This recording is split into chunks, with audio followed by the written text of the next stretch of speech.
বাংলাদেশের প্রধান aggressive power is India, তো বাংলাদেশের পলিটিক্যাল কন্ট্রোল ভারতের হাতে, বাট চীন এক্ষেত্রে ভারতের অনুগামী, চীন ভারতকে ফলো করছে। সো মিয়ানমার এবং বাংলাদেশ মুদ্রার এপিড আর ওপিড। মিয়ানমারের ক্ষেত্রে চীন হচ্ছে লিডারের ভূমিকা, আর বাংলাদেশের ক্ষেত্রে ইন্ডিয়া হচ্ছে লিডারের ভূমিকা। কাজেই জিওপলিটিক্স অনেক কমপ্লিকেটেড। বাংলাদেশের সার্বভৌমত্ব রাখতে গেলে যদি কখনো বাংলাদেশে একটা দেশপ্রেমিক সরকার আসে, তাহলে এই জিওপলিটিক্স এর খুঁটিনাটি নিয়ে শুধু যে আমরা কাছের দেশের সাথে বন্ধুত্ব করব তাই নয়, আমাদের সভারেন্টির জন্য আমাদের কিন্তু দূরের দেশের সাথেও আমাদের সম্পর্ক উন্নয়ন করতে হবে, আমাদের ওয়েস্টার্ন ওয়ার্ল্ডের সাথে সম্পর্ক উন্নয়ন করতে হবে। আপনার সভারেন্টি রাখতে গেলে আপনাকে একটা বাস্কেট, একটা সিকিউরিটি বাস্কেটের মধ্যে দিয়ে আপনার সিকিউরিটি বাঁচতে হবে। আমাদের দেশের সার্বভৌমত্ব নিয়েই প্রশ্নটি উঠেছে, যেখানে এই সরকার বারবার বলে আসছে তারাই স্বাধীনতা এবং মুক্তিযুদ্ধের চেতনার একমাত্র ধারক ও বাহক। আমি সম্পাদক মাহমুদুর রহমান সাহেবের কাছে একটি প্রশ্ন করতে চাই। সেই প্রশ্নের আগে আমি একটি তথ্য নিয়ে প্রশ্ন করতে চাই। সেটা হচ্ছে যে আমি দেখতে পাচ্ছি এখানে দুটো জিনিস। প্রথমত দি হিন্দুর 8 নভেম্বর 2019 তারিখের আমি একটা লাইন আমি আপনাকে পড়ে শোনাচ্ছি। সেটা হচ্ছে এটা বলছে যে India also agreed to establish a coastal surveillance system in Bangladesh by installing 24 radar system. ওরা বলছে যে 24 কেন বলছে, যে 20 একটা কোস্ট লাইন দিয়ে আর একটা 4টা আর একটা লাইন দিয়ে আর কি, এই জন্য 24 হয়েছে ওদের হিসাবে। সো এর পরের লাইনটা interesting, this will help India keep an eye on maritime activity along the Bangladesh coastline. আমি কেন পারপাসের কথাটা বলছিলাম, জি জি জি, মানে এটা দি হিন্দু লিখছে যে this will help India, not Bangladesh. আরেকটু আপনার কাছে যাওয়ার আগে আরেকটু জি জি আমি আরেকটা পড়ে শোনাই। এটা হচ্ছে ইন্ডিয়ারই আরেকটা ডিডি নিউজ অনলাইন 6 অক্টোবর 2019 সালে লিখছে, India is reportedly pursuing to conclude an agreement between the Director General of Shipping of Bangladesh for this coastal surveillance system. So ওরা continuously pursue করছে এবং মানে it will help them to keep an eye. So what is it's not my purpose. আমি প্রথমেই তো আপনাদেরকে এটা বললাম যে পুরো জিনিসটি করা হচ্ছে যে ইন্ডিয়ান সিকিউরিটি ডেপথ বাড়ানোর জন্য। ইন্ডিয়ান সিকিউরিটি ডেপথ কার বিরুদ্ধে? একটা হচ্ছে বাংলাদেশকে গিলে ফেলা, তার মানে বাংলাদেশকে ওদের একটা সিকিউরিটি ব্যারিয়ার হিসেবে ব্যবহার করবে বাংলাদেশকে। এখন যদি চীনের সাথে তাদের কোনো যুদ্ধ লাগে, তাহলে সেই যুদ্ধে Bangladesh will be used as a buffer state. Buffer state হিসেবে লড়াইটা হবে বাংলাদেশের মাটিতে। এই কথাটি কিন্তু আমি ট্রানজিট দিয়ে যখন খুব বিতর্ক হচ্ছিল, তখন বারে বারে আমি বোঝানোর চেষ্টা করছিলাম বাংলাদেশের জনগণকে, যেটা একটা ভয়ঙ্কর কাজ হতে যাচ্ছে এবং ভবিষ্যতে বাংলাদেশের মাটি যুদ্ধক্ষেত্রে পরিণত হবে। যুদ্ধ হবে ভারত এবং চীনের মধ্যে, কিন্তু যুদ্ধক্ষেত্রটা হবে বাংলাদেশ। এবং এই যে সার্ভেলেন্স সিস্টেমটা করা হচ্ছে, ওই বাংলাদেশকে যে ক্রমেই যুদ্ধক্ষেত্র বানানো হচ্ছে, ওটার একটা part of the larger strategy. এবং দি হিন্দু নিউজ পেপার যার কথা বললেন, এটা কিন্তু ভারতের সর্বাধিক প্রচারিত নিউজ পেপার দি হিন্দু, এবং সুতরাং খুবই রিলায়েবল নিউজ পেপার, এবং তারাই পরিষ্কার করে ভারতের উদ্দেশ্যটা বলে দিয়েছে। আরো মজার ব্যাপার খেয়াল করুন, আরেকটা ওদেরই মিডিয়া বলছে যে ভারত পার্সু করছে এটা করানোর জন্য, তার মানে শেখ হাসিনাকে দিয়ে ভারত করিয়েছে এটা। কিন্তু চুক্তির ল্যাঙ্গুয়েজে কি বলা হচ্ছে? চুক্তির ল্যাঙ্গুয়েজে বলা হচ্ছে যে বাংলাদেশ রিকোয়েস্ট করেছে ভারতকে। তো আপনার, আমি এই শব্দটা বলতে বাধ্য হচ্ছি, সাধারণত খারাপ শব্দ বলি না আমি, তারপরেও যে বাটপাড়ির একটা সীমা থাকা দরকার। এখন বাটপাড়ি ছাড়া তো আর কোনো ভালো শব্দ আমি বের করতে পারছি না। আসলে এই পুরো রাডার সিস্টেম করা হচ্ছে ভারতের টেকনোলজি দিয়ে এবং ভারতের টাকা দিয়ে। ওরা কিন্তু, কারণ ভারত গ্রান্ট দিচ্ছে, বলেছে না, ভারত গ্রান্ট দিয়েছে। তার মানে ভারত তার নিজের সিকিউরিটি বাড়ানোর জন্য বাংলাদেশকে ব্যবহার করছে, এবং এর মাধ্যমে বাংলাদেশ কিন্তু আসলে ভারতের অংশে পরিণত হয়ে গেছে। বাংলাদেশ, আপনি যদি সিকিউরিটি কনসেপ্ট চিন্তা করেন, আমি লিগ্যাল কনসেপ্টে যাচ্ছি না, আমি যাচ্ছি না যে ইউনাইটেড নেশনস কি বলবে, ওই কনসেপ্টে যাচ্ছি না। সিকিউরিটি পার্সপেক্টিভে Bangladesh has become a part of India, এটাই হচ্ছে প্রকৃত অবস্থা। কাজে আমাদের যে সেনাবাহিনী বা ওয়াহিদদের মতো যারা এয়ারফোর্সের লোক ছিল, তারা ভবিষ্যতে আমি মনে করছি তারা ভারতের নিরাপত্তার জন্য তারা ব্যবহৃত হবে, বাংলাদেশের নিরাপত্তার জন্য ব্যবহৃত হবে। জি স্যার, জি ওই আপনার ক্লজ 1.1.14 এ ওই যে রিজিওনাল কথাটা কিন্তু খুব মানে টেকনিক্যালি ঢুকিয়ে দেওয়া হয়েছে। তো দ্য হিন্দু টাইমস পত্রিকার আপনার কমেন্ট বা statement is correct because it's a regional operating centre. তো রিজিওনাল অপারেটিং সেন্টার তো আমার দেশে থাকবে না, এটা তো থাকবে ওদের দেশে। এবং they have already purpose in Sri Lanka, ওই যে মরিটাস আর যে ওদের যে যে ইন্টারেস্ট জোন গুলো আছে। আর সবচেয়ে বড় কথা হচ্ছে স্যার, আমি জাস্ট একটা সিম্পল এক জিনিস অ্যাড করতে চাই। ওরা কিন্তু deep sea, India has already started deep sea oil extracting আপনার ওই যে ভাবানী বম্বে কোস্টে ওই যে না, এটা শ্রীলঙ্কার বাংলাদেশের ঠিক মাঝখানে, এবং ডেইলি 2.1 মিলিয়ন ঘনফুট গ্যাস উঠাচ্ছে ওই ডিপসি। তো বাংলাদেশের আপনার যে জোন আছে প্রায় 26টা গ্যাস ফিল্ড আছে অলরেডি। ওই যে ইংল্যান্ডের একটা কোম্পানি অলরেডি সার্ভেতে জানিয়ে দিয়েছে যে 1 ট্রিলিয়ন গ্যাস রিজার্ভ আছে, মানে cubic feet metre. Is also a sign. আমার কিন্তু ওই যে মায়ানমার অপারেশন, ওই যে সমুদ্র সীমা, তখন কিন্তু আই ওয়াজ অ্যাক্টিভ পাইলট, এবং তখন কিন্তু ওই যে Myanmar started that deep sea oil exploring বাংলাদেশের যে আপনার যে দাবিকৃত সমুদ্র সীমার 5 মাইলস ভিতরে। তখন কিন্তু বোঝা গেল যে this is a very hot zone. এখন এই ওদের সার্ভেলেন্স সিস্টেম দিয়ে ওরাই হয়তো দেখবে যে আমরা কি করছি, বা ওদের কোনো ইন্টারেস্ট এখানে আছে কিনা, বা ওদের কোনো আপনার পারপাস সার্ভ করা যায় কিনা, এবং they will explore everything with this surveillance system. সেটাই বলতে চাচ্ছিলাম আর কি, যে আমার দেশের আমার দেশ নাই। তাহলে আমরা দেখতে পাচ্ছি যে আসলে ওদের পারপাস সার্ভ করার জন্য আমাদের ঘাড়কে ব্যবহার করা হচ্ছে। অবশ্যই এখানে আমার একটা ঘাড় না, এখানে ঘাড় ব্যবহার করলে তো আমি এটাকে অনেক সফট হিসেবে নিচ্ছি। ঘাড় ব্যবহার করছে না, আমাদের দেশটাকে গিলে ফেলেছে। ওদের পারপাস সার্ভ করার জন্য বাংলাদেশকে গিলে ফেলেছে। বাংলাদেশের জমি, বাংলাদেশের পুরো ভৌগোলিক এলাকা ব্যবহৃত হবে ভারতীয় সিকিউরিটি পারপাস সার্ভ করার জন্য। সুতরাং এটা শুধু ঘাড় ব্যবহার করছে না, সবকিছু বাংলাদেশের টাকায়, কিন্তু আবার বাংলাদেশের টাকায় না, বাংলাদেশের টাকা না। তারা বলবে যে তারা তো একটা গ্রান্ট দিয়ে দিয়েছে, সেটা ভিন্ন। আমি টাকা পয়সার ব্যাপারে যাচ্ছি না। আমার কথা হচ্ছে যে বাংলাদেশের পুরো জমি এবং বাংলাদেশের পুরো কোস্টাল এরিয়াটাকেই ভারত এখন তার যে লার্জার সিকিউরিটি প্যারামিটার আছে, ওয়াইড বুঝবে এই কথার মানে, যে লার্জার সিকিউরিটি প্যারামিটার যেটা আছে তার মধ্যে তারা বাংলাদেশকে ঢুকিয়ে ফেলেছে। এই হচ্ছে বাস্তবতা এই এমওইউ এর মাধ্যমে। সুতরাং বাংলাদেশকে যে শুধুমাত্র জমি দিয়েছেন তা না, বাংলাদেশের ভবিষ্যতের নিরাপত্তাও তিনি ভারতের হাতে সমর্পণ করে দিয়ে আসছেন 2019-এ তার ওই সফর এবং এই এমওইউ এর মাধ্যমে। এবং এই এমওইউকে আমাদের বলতে হবে যে বাংলাদেশের জনগণ এই এমওইউ মানে না। এই এমওইউকে আমরা লিগ্যাল ইনস্ট্রুমেন্ট, আমরা এটাকে বিবেচনা করি না। It is an illegal instrument, আমরা এটাকে মানি না। সেটাই আমার দুটো কোশ্চেন আপনাদের দুজনের কাছে। আমরা প্রায় শেষের দিকে চলে এসেছি।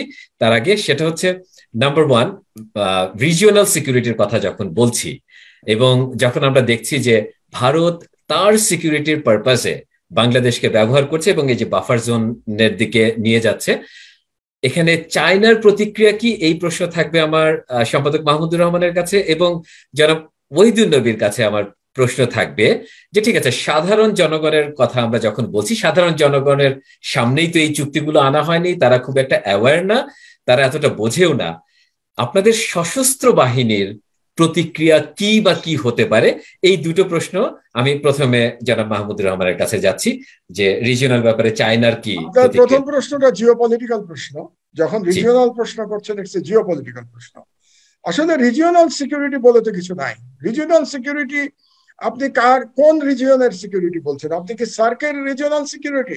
সার্কের কোন কমন রিজিয়নাল সিকিউরিটি সম্ভব না, কারণ হচ্ছে সার্কের যে রাষ্ট্রগুলো আছে সার্কের মধ্যে তারা একে অপরের সাথে লড়াই করছে। ইন্ডিয়ার সাথে আমরা জানি যে Pakistan is a challenger to Indian hegemony.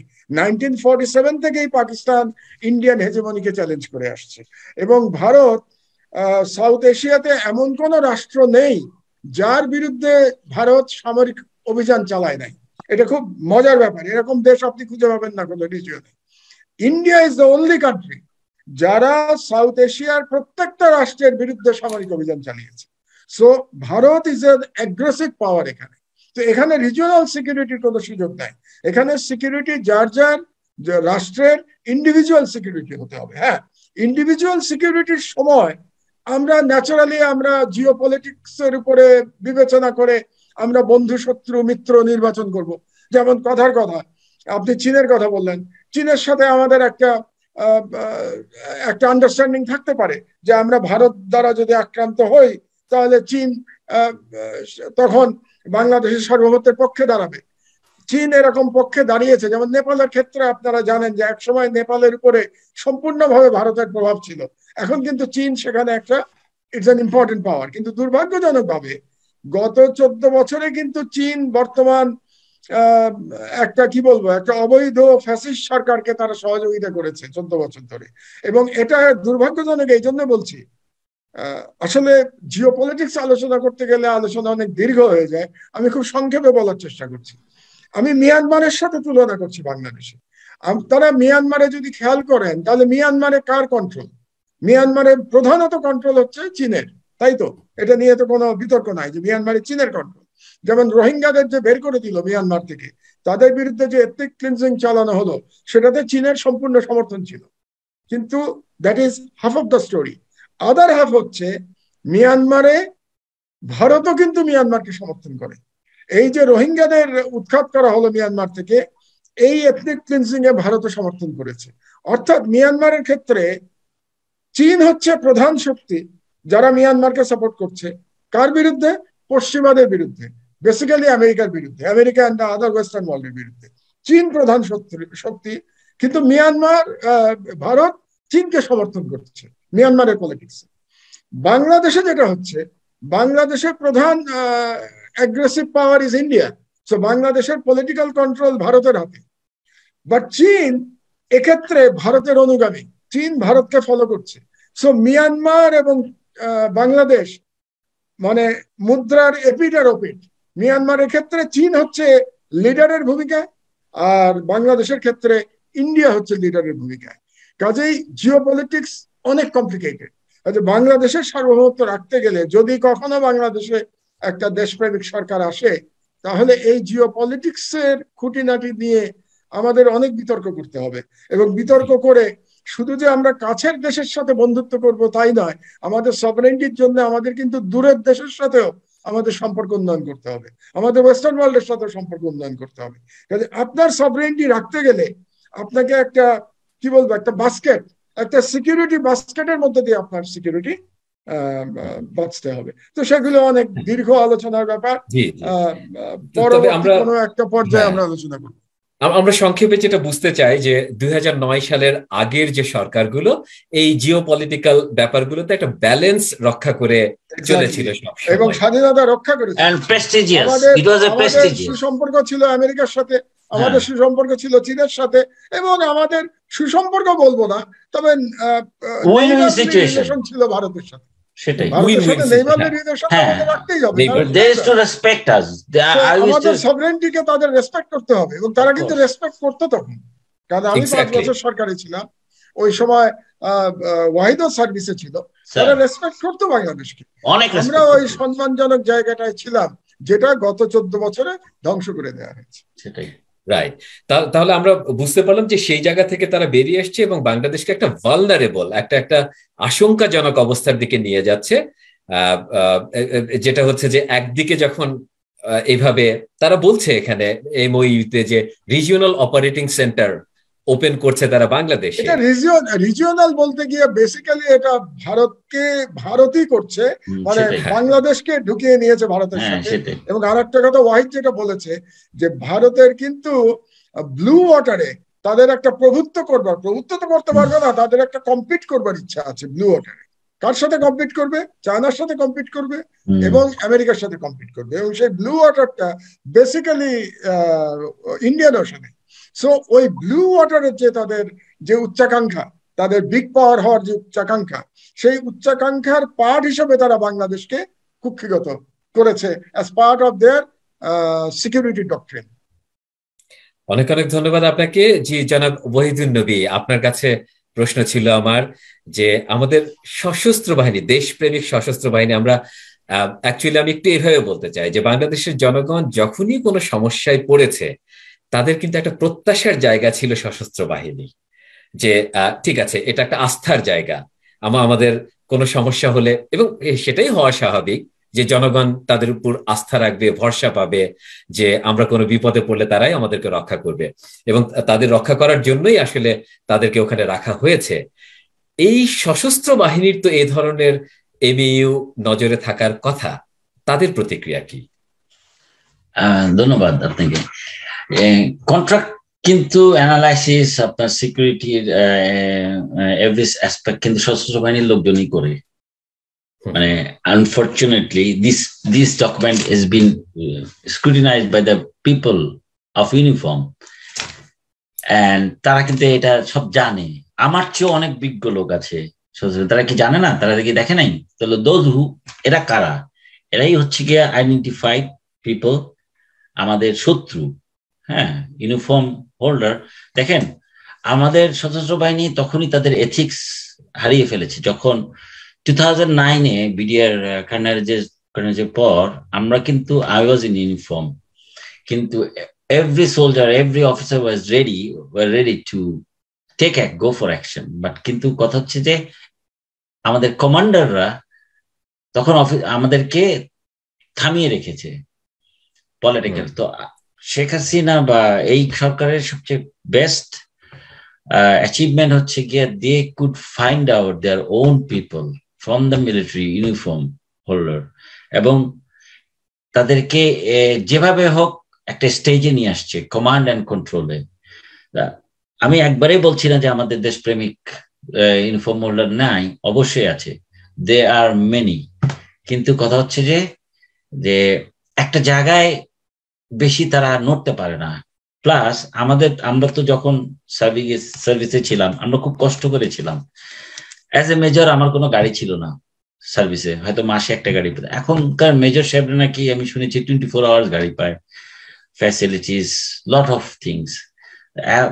এবং আপনি ক্যান্টনমেন্টের ভিতরে গেলে দেখবেন যে মনে হচ্ছে না যে এটা একটা বাংলাদেশ। বাংলাদেশ কোন দিক দিয়ে সাউথে, নর্থে, সব দিক দিয়ে চলে যাচ্ছে। এটা তো ওরা বলবে যে এটা একটা উন্নয়নের, হ্যাঁ উন্নয়নের একটা। তো আগে যত চিফ আসছে কিভাবে দেখছেন? তো উন্নয়ন না, এটা তাদেরকে বলেছে যে 5 স্টারে থাকো, ঝামেলা করো না। হ্যাঁ, you are feeded well and you are taken care of well. তোমার এখন ওই অফিসাররাও এখন বা সৈনিকরাও এখন ওই যে যেখানে আমাদের বর্তমান সেনাপ্রধান খুব গর্ব করে বললো আগে 3 বেলা আমিষ খেতে পারে এখন। সো এটা হচ্ছে কি এখনকার মেন্টালিটি, প্রফেশনাল মেন্টালিটি কিন্তু এটা ছিল না। আমরা না খেলেও কখনো কমপ্লেন করতাম না যে আমরা কষ্টে আছি বা 2000 টাকা বেতনে আমরা চলছি। এখন তো আপনার কমপ্লেন করলে আমিষ চলে আসে, তো সবই চলে আসে। তা এইভাবে প্রফেশনালিজমটা নষ্ট করে দেওয়া হচ্ছে আর কি। তারপরে আমি মনে করি আমি মনে করি দেশের যে কোনো একটা ক্রান্তি লগ্নে বা যে কোনো ক্রাইসিসে ইনশাল্লাহ আমাদের সশস্ত্র বাহিনী আমাদের এই মাতৃভূমি রক্ষা করতে পারবে। কারণ কিছু এক্সাম্পল কিন্তু আসছে, আপনি খেয়াল করেছেন কিনা, ওই যে আমাদের পররাষ্ট্র মন্ত্রী বলেছিলেন যে কি না, যে বর্ডার দিয়ে তেল পাচার হচ্ছে বলে তেলের দাম বেড়ে গেছে। এক লেফটেন্যান্ট কর্নেল সাহেব কিন্তু স্টেটমেন্ট দিয়ে দিচ্ছে যে আমাদের বিজিবির যে আমাদের বর্ডার দিয়ে কোনো রকম তেল পাচার হয় না, মানে it is a counter. So there are people, আরো কিছু ঘটনা আছে, মানে দে আর আইসোলেটেড। রিমেম্বার যে দুইজন ভারতীয় বিএসএফ যে ওই যে একজন একটা শুটিং হয়েছিল সম্ভবত রাজশাহী বর্ডারে, হ্যাঁ। সো থিংস আইসোলেটেড ঘটনা দিয়ে বোঝা যায় যে দেয়ার আর পিপল, বাট ওরা পারছে না আর কি কিছু করতে। বাট আমি আশাবাদী, আমি হতাশ না। দেখা যাক, আমরা আমাদের কাজ করে দিচ্ছি স্যার। দেশের জন্য একটা বেশ গুরুত্বপূর্ণ ভূমিকা, আমাদের সাধারণ মানুষকে জাগরণ করা, জানানো। আমরা আমাদের কাজ করে যাচ্ছি, আমরা বসে নেই।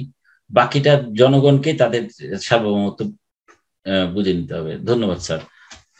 ধন্যবাদ জনাব ওয়াহিদুন নবী। আমি আপনার কাছ থেকে প্রত্যাশার জায়গাটা শুনে খুবই ভালো লাগলো। আমি একেবারে প্রোগ্রামের শেষে চলে এসেছি।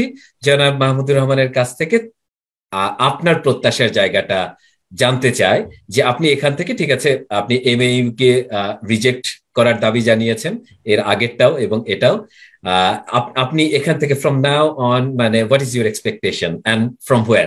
আমার পৃথিবীতে সকল ফ্যাসিস্ট শাসকের পতন হয়েছে, সুতরাং আমি আশাবাদী বাংলাদেশের ফ্যাসিস্ট শাসকের পতন হবে। আর বাংলাদেশের জনগণ, হ্যাঁ, তাদেরকে উপরে এক ধরনের যে ফ্যাসিস্ট শাসনে যেটা হয় যে প্রতিবাদ করার সাহস হারিয়ে ফেলে, কিন্তু তারপরেও একটা সীমা আছে, দেয়ালে পিঠ থেকে যাওয়ার ব্যাপারটা আছে। তো বাংলাদেশের জনগণের এখন কিন্তু দেয়ালে পিঠ থেকে গেছে। একদিকে তাদের সার্বভৌমত্ব কেড়ে নেওয়া হয়েছে, ভারতের কাছে সবকিছু সমর্পণ করে দেওয়া হয়েছে, জনগণের কোনো অধিকার নাই, বেসিক হিউম্যান রাইটস এবং ফান্ডামেন্টাল রাইটস জনগণের কিছু নাই, সবকিছু নিয়ে গেছে। এতদিন একটা মিথ্যা মরিচিকার পিছনে দৌড়ানো হয়েছে, উন্নয়নের কথা বলে একটা বেলুন ফোলানো হয়েছে, উন্নয়নের বেলুন, সেটা ফুটো হয়ে গেছে। আপনি জানেন বোধহয় যে বর্তমানে এক হালি ডিমের দাম 55 টাকা, মানে ভাবা যায় এক হালি ডিমের দাম 55 টাকা। আচ্ছা, এটা গেল একটা। 2 নম্বর, জ্বালানি তেলের দাম একবারে বাড়ানো হয়েছে 50 ভাগ একদিনে, পৃথিবীর ইতিহাসে কোথাও হয়নি। আমি একটি ছোট এক্সাম্পল দিয়ে আমার বক্তব্য আজকে শেষ করব। আমরা যখন সরকারে ছিলাম, আপনারা জানেন যে আমি 1.5 বছর জ্বালানি উপদেষ্টার দায়িত্বে ছিলাম। সেই সময় 2006 সালের জুলাই মাসে, আপনারা ইচ্ছা করলে গুগল সার্চ দিয়ে দেখতে পাবেন, সেই সময় জ্বালানি তেলের দাম ছিল $75, আর আমরা ডিজেল বিক্রি করতাম 33 টাকায়। $75 তেল কিনে ডিজেল বিক্রি করতাম 33 টাকায়। কেন? কারণ কৃষকের সুবিধা হবে, কৃষকের সেচে ডিজেল লাগে এবং ক্যারিং কস্ট কম থাকবে। ক্যারিং কস্ট কম থাকলে নিত্য প্রয়োজনীয় জিনিসের দাম কম থাকবে। এই দুটো কারণে আমরা ডিজেলের সাবসিডি দিয়ে 33 টাকায় ডিজেল বিক্রি করেছি, যখন আন্তর্জাতিক মূল্য ছিল $75। আর আজকে তেলের দাম $90। তার মানে তখনকার তুলনায় মাত্র শতকরা 20% বেশি, 20%। তাহলে সেই হিসাবে আজকে জ্বালানি তেলের, ডিজেলের দাম হওয়া উচিত ছিল 20% অন 33, মানে 40 টাকা, 41 টাকা দাম হওয়া উচিত ছিল ডিজেলের। আজকে বাংলাদেশের জনগণ কত দাম দিচ্ছেন? 114 টাকা, 114। তো তাহলে যে তেলের দাম 40 টাকা, 41 টাকা হওয়া উচিত ছিল, তার দাম আজকে 114 টাকা। তাহলে জনগণ কি বুঝতে পারছে না যে এই সরকার শুধুমাত্র রাষ্ট্রকে ধ্বংস করে নাই, এই সরকার শুধুমাত্র জনগণের ফান্ডামেন্টাল অধিকার ছিনিয়ে নেয় নাই, গণতান্ত্রিক অধিকার ছিনিয়ে নেয় নাই, এই সরকার তাদের পেটেও লাথি মেরেছে, তাদের বেঁচে থাকা কঠিন হয়ে যাচ্ছে। আপনি দেখেছেন হয়তো যে পার্বত্য চট্টগ্রামের কোন এক জায়গায় এক মা তার সন্তান নিয়ে এসছে বিক্রি করবার জন্য, বাজারে নিলামে তুলেছে তার ছেলেকে। এই হচ্ছে বাংলাদেশের বর্তমান অবস্থা। বিবিসি নিউজ, যেটা সাধারণত এই সরকারের দালালি করে থাকে, বিবিসি বাংলা, সেই বিবিসি বাংলাতে একজন সাক্ষাৎকার দিয়েছে যে সম্ভবত ভিক্ষা করতে হবে। তিনি কিন্তু চাকরিজীবী বলছেন যে সম্ভবত ভিক্ষা করতে হবে। কাজেই সময় চলে এসছে। আপনাদেরকে মনে করিয়ে দিই, তো শেখ মুজিবুর রহমান যে নিহত হয়েছিলেন 1975 সালে, তার একটা বড় কারণ ছিল 1974-এর দুর্ভিক্ষ। সেই দুর্ভিক্ষে আমি তখন বুয়েটের ছাত্র, আমি রাস্তায় কঙ্কালসার মৃতদেহ শত শত দেখেছি ঢাকার রাস্তায়, এবং তারই পরিণামে শেখ মুজিবের একদলীয় বাকশালের পতন হয়েছে এবং তাকেও জীবন দিতে হয়েছিল। আজকে কিন্তু জনগণের একই অবস্থা। কাজে জনগণ যে রুখে দাঁড়াবে না, এরকম ভাবার কোনো কারণ নাই। কাজে আমি আশাবাদী থাকতে চাই। ওয়াহিদ যেমন সেনাবাহিনী নিয়ে আশাবাদী, আমি জনগণ নিয়ে আশাবাদী। ইনশাআল্লাহ আমাদের এই অমানিসা পরিবর্তন হবে, আমরা আবার সূর্যোদয় দেখতে পাবো। ইনশাআল্লাহ। এখানে জাস্ট দুটো কথা বলছি শেষ করবার পূর্বেই, দর্শকবৃন্দ আপনাদেরকে মনে করিয়ে দিতে চাচ্ছি, এই যে ৭৪-এর দুর্ভিক্ষের কথা বললেন জনাব মাহমুদুর রহমান সাহেব, সেই দুর্ভিক্ষের সময়ও কিন্তু এই সরকারি বা তাদের আগে সেই আওয়ামী সরকার, সেই বাকশালীরাই কিন্তু বলেছিল উন্নয়নের গান, এরাই কিন্তু বলেছিল যে বেহেশতে আছি, অর্থাৎ যখন পথে কঙ্কাল দেখা যাচ্ছে তখনও তারা বেহেশত দেখতে পায়, অর্থাৎ তাদের হেরেমে সম্ভবত বেহেশতে ছিল। নাম্বার 1। নাম্বার 2 হচ্ছে, আমি আপনাদেরকে অনেকেই বলে থাকেন একটা কথা যে বাংলাদেশ সব সময় এরকমই ছিল রে ভাই। একটু একটা জিনিস মনে করিয়ে দিতে চাই যে জনাব মাহমুদুর রহমান সাহেব তেল এবং ডিজেলের দামের কথা উল্লেখ করেছেন সেই সময়কার। আমি ওই সময়কার আরেকটি কথা মনে করিয়ে দিতে চাই যে গণতান্ত্রিক চর্চাটা কোন পর্যায়ের ছিল, যে যখন জনাব মাহমুদুর রহমান জ্বালানি উপদেষ্টা ছিলেন সেই সময় সম্ভবত জ্বালানির দাম 1 টাকা বাড়ার কথা ছিল, 1 টাকা 50 পয়সা। আমি বলি ঘটনাটা, 1 টাকা 50 পয়সা বাড়াতে চেয়েছিলাম নর্থ বেঙ্গলের জন্য, কারণ নর্থ বেঙ্গলে ক্যারিং কস্ট তখন বেড়ে গেছিল এবং পদ্মা নদীতে চর পড়েছিল, আমরা তেল নিতে পারছিলাম না, অনেক ঘুরে তেল নিতে হচ্ছিল, এই কারণে তেলের ক্যারিং কস্ট বেড়ে গেছিল। আমরা 1.5 টাকা দাম বাড়াতে চেয়েছিলাম, 1 টাকা 50 পয়সা।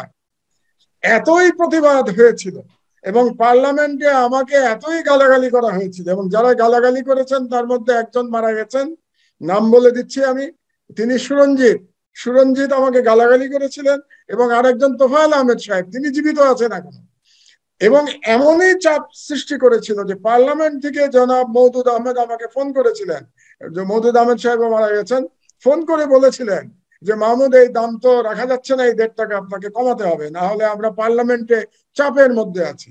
এবং বিপিসির লস জেনেও ওই 1.5 টাকা কিন্তু আমাকে কমাতে হয়েছিল, এই 1.5 টাকা আমি নিতে পারি নাই। এই ছিল গণতান্ত্রিক শাসন। আর আজকে রাতারাতি 50 টাকা তেলের দাম বেড়েছে, জনগণ ঘরের মধ্যে চুপ করে বসে আছে, কারণ তারা পুলিশের ভয়ে প্রতিবাদ করতে পারছে না। আমরা প্রত্যাশা করছি আবার সেই গণতন্ত্র ফিরে আসবে ইনশাআল্লাহ, যেখানে সরকারের জবাবদিহিতা থাকবে, যেখানে মানুষের কণ্ঠ থাকবে, বলার কিছু থাকবে, তাদের বেদনা প্রকাশ করবার কিছু থাকবে। আমি শেষ করবার আগে জনাব অলিউল্লাহ নোমান সাহেবের কাছে জানতে চাচ্ছি, আপনার কোনো প্রশ্ন অথবা দর্শকদের কাছ থেকে কোনো প্রশ্ন এসেছে কিনা, যেটা আমরা জাস্ট কয়েক মিনিটের মধ্যে।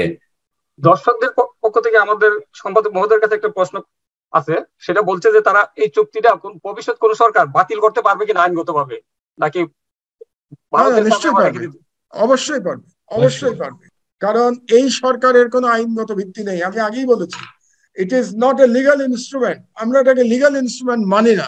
যেহেতু আমরা লিগাল ইনস্ট্রুমেন্ট মানি না, সেহেতু সেরকম সরকার যদি আসে, তারা পার্লামেন্টের সিদ্ধান্ত নিয়ে তারা অবশ্যই এই চুক্তি বাতিল করতে পারবে ইনশাআল্লাহ। আচ্ছা আচ্ছা, অনেক অনেক ধন্যবাদ দর্শক মন্ডলী এবং যারা মাহমুদুর রহমান সাহেব, ওহিদুন নবী, ধন্যবাদ সবাইকে। আসসালামু আলাইকুম।